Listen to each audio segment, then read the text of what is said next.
Let's go across to Mr. Fatmi now. You've got the BJP, Mr. Fatmi, saying very clearly that these numbers are not going to hold.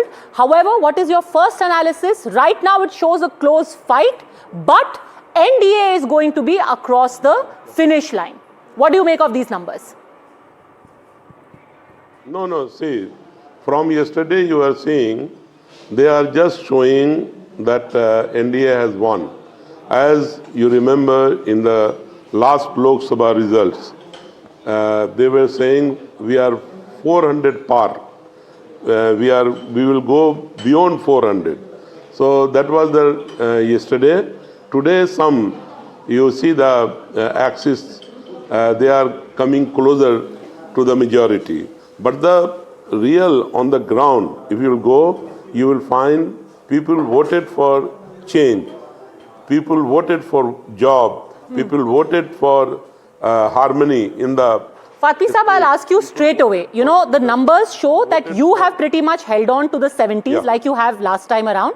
Congress भी है अपने उसी number पे अटकी हुई है, यानी कि वो 17 से 19 के आसपास का नंबर है.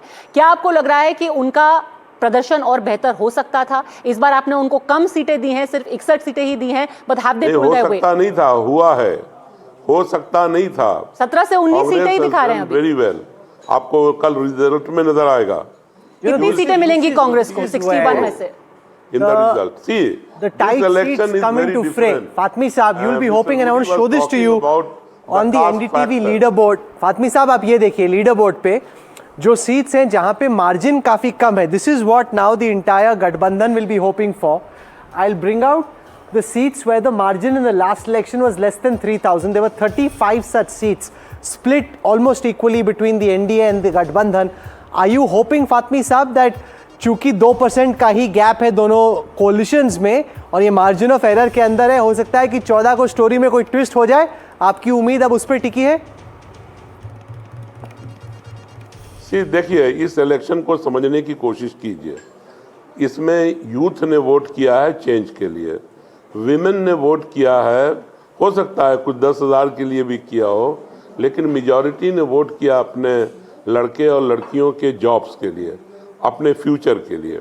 आज जो 2 वोट जो और गिरा है बड़ी मजबूती से, उसको मालूम करिए ग्राउंड पर.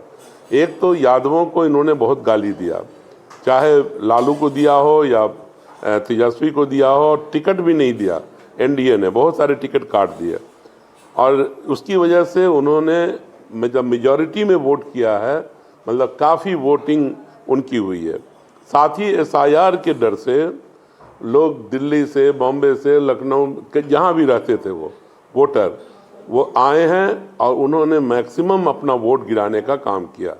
आप अगर कभी जाइए और जाकर के अंदर से मालूम करिए तो ये जो परसेंटेज ऑफ वोट बढ़ा है ये so we're out of time. Fatmi Saab, thank you for joining us.